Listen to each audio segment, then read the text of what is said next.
ઉતરાય દરમિયાન વિવાદ સર્જાયો, જેમાં મજૂરો અને યાર્ડના બે ઇન્સ્પેક્ટરો વચ્ચે બોલાચાલી બાદ મારામારી સુધી મામલો પહોંચ્યો હતો। મજૂર વર્ગનો આક્ષેપ છે કે ઇન્સ્પેક્ટરોએ મજૂરને ઢોરમાર માર્યો હતો। આ બનાવ બાદ મજૂરો હડતાલ પર બેઠા છે અને ન્યાયની માંગ કરી રહ્યા છે। મજૂરોએ જણાવ્યું કે આવી ઘટના અવારનવાર બને છે, તેથી ઇન્સ્પેક્ટર સામે કડક કાર્યવાહી કરવાની માંગણી કરી રહ્યા છે। હાલ આ મામલે યાર્ડ પ્રશાસન દ્વારા તપાસ શરૂ કરવામાં આવી છે। વધુ સમાચાર માટે જોતા રહો આરપી ગુજરાત ન્યૂઝ રાજકોટ। સુરક્ષિત રહો, ધન્યવાદ। મારું નામ રણછોડભાઈ કારેઠા।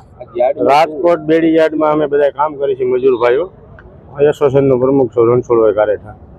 હવે બન્યું એવું છે કે સવારે મજૂર ગાડી ઉતારતા હતા, એ લોકો એની એમાં કોઈ બીજા વેપારીની ગાડી આવે ને મજૂરને એને બોલાચાલી હતી। ઓલા વેપારીએ યાર્ડેથી અધિકારીને બોલાવ્યો ફોન કરી, આ તો બીજે એનું કામ કરતા હતા, જે કાંઈ ગુણી નાખવાની હતી જગ્યા બાબતથી।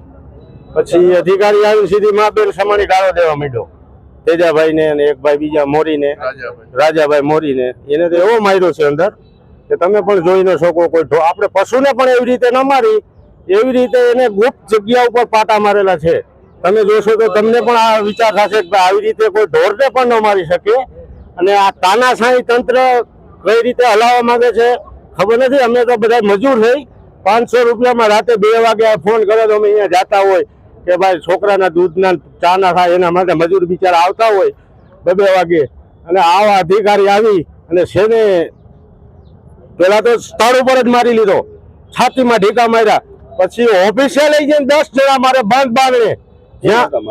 યાદના અધિકારી બે નામ છે ભાઈ, શું નામ છે બે નો? એક કેતનભાઈ ને એક શિવરાજજીભાઈ। એવો દમન કરે છે મજૂર ગાડી ઉતારવા બાબતથી। માલ ક્યાં નાખવો? અરે ભાઈ એ તો તમારો વિષય છે ને, માલ મગાવ્યો હોય તો ઉતારવાના જ છે ને।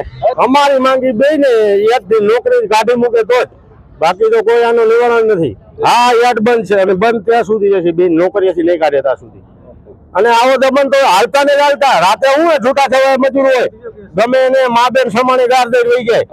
આની પેલા આ છોકરો 10 દિવસ પહેલા મારી પાસે આવ્યો હતો, કે મને માર્યો ગાળું દીધું। મેં કીધું ભાઈ તું રહેવા દે, હું વાતચીત કરી લઈશ। તેથી અમે એને કાંઈ ન કીધું, જવા દીધું। તો આ બીજી વાર એની ઉપર હતો, એવા તો કેટલાય ને મારેલા છે।